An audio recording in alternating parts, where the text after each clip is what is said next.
Raya ni bukan sahaja kita nak makan, tapi sebenarnya lebih kepada kita nak inilah pertemuan kita untuk merapatkan silaturahim.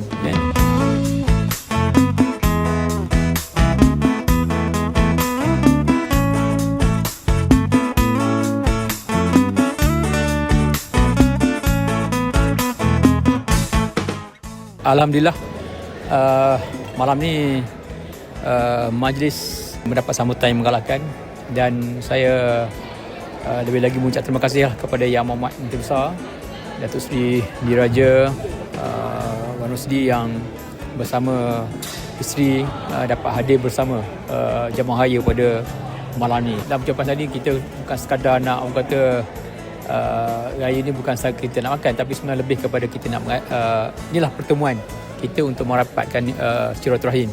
Alhamdulillah, kalau tengok keadaan ni nampak satu benda yang menggembirakan lah. Sebab saya dimalukan, saya pun tak sempat nak rounds di akhir tadi, tapi dimalukan makanan semua habis. So saya minta maaf lah kalau mana ada yang datang lewat makanan tak cukup tu, saya minta maaf sebab benda luar jangka kan.